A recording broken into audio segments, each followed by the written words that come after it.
Welcome back. A big headline for Pete Buttigieg. In the latest Iowa poll, he has surged into first place, 22% support among likely Iowa Democratic caucus goers. Second poll in a row that has showed him surging in Iowa, for what it's worth. Biden sits at 19 here, Warren at 18, Sanders at 13. So this one, only 3 of the 4 within the margin of error. We had that previous Iowa poll that had all top 4 in the margin. Buttigieg is up a whopping 14 points since August, while Joe Biden down 7 during this time. This poll is further evidence that less than 3 months before the caucuses, it's a 4-person race, sort of. I'd say a little bit more than that. Amy Klobuchar got up to 6 in this one, for what it's worth. But just as the field appears to be settling, it could be headed for another shakeup. Now, former Massachusetts Governor Deval Patrick says he's thinking of entering the race. According to the New York Times, he even shared his thoughts with Biden during a phone call last week. So let's get a little bit more info here on former Governor Patrick. With me now, James Pindell, political reporter for the Boston Globe. So he knows a bit about Massachusetts Democrats who jump into a presidential race about as well as anybody. And he just wrote a piece called The Bad News for Deval Patrick on the challenges he's facing if he enters the race. So, James, obviously the biggest problem that Deval Patrick has that Michael Bloomberg did not is money. But more importantly, filing deadlines are coming to a close. He already missed Alabama. That matters for Super Tuesday delegates. Arkansas is literally in about an hour here, I believe, a little less so. New Hampshire's on Friday. California, November 26th. Is Deval Patrick going to file in at least 2 of those 4 states? It looks like it. I was talking to a number of aides today.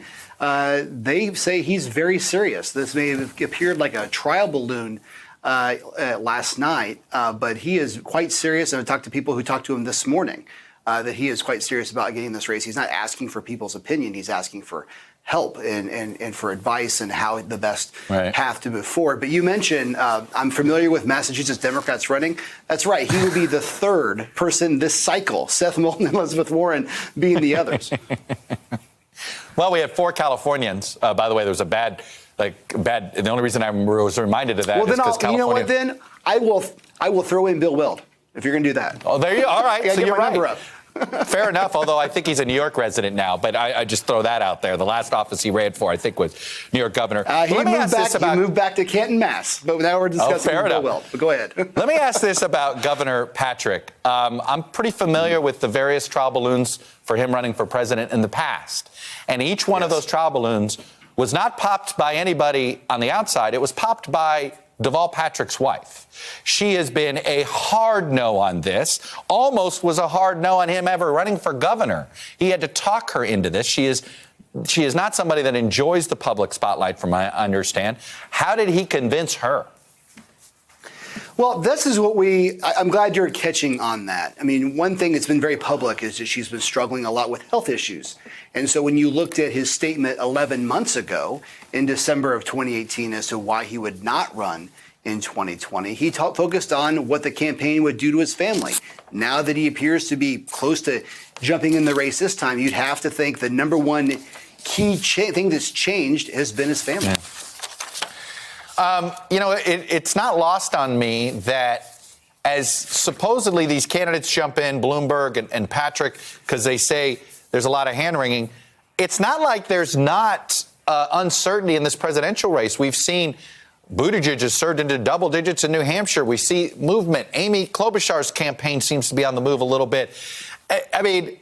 Bloomberg and Patrick are acting as if it's already Warren, and when clearly the voters haven't. And they both talk about Joe Biden, and in the most recent New Hampshire poll, who's leading? Joe Biden. That's right. There's a lot of fluidity going on in that top tier.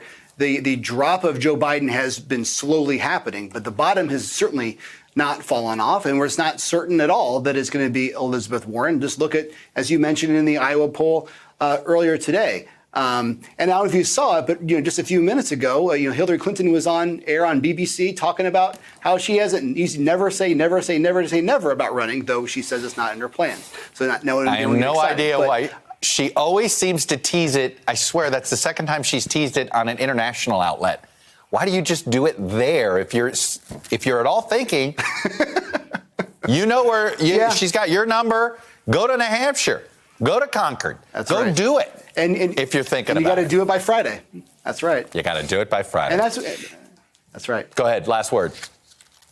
No, I was just going to say that this is seems to be very serious from Deval Patrick. He's going to have to obviously figure out his path. He's talking about how he wants to be the person who can bridge the progressives along with more moderates. He's going to have to explain Bain Capital. There's no question about it. But that path is the same exact path that Pete Buttigieg has been trying, and it's worked. And it's the same path, of course, that Cory Booker and Kamala Harris have tried, that it hasn't worked so well. So I don't know what he's going to bring that's so different. No one's sitting there asking for Deval Patrick in this race. If he wants to join it, he's going to have to figure out how exactly this is going to work. 90-some days to go to New Hampshire.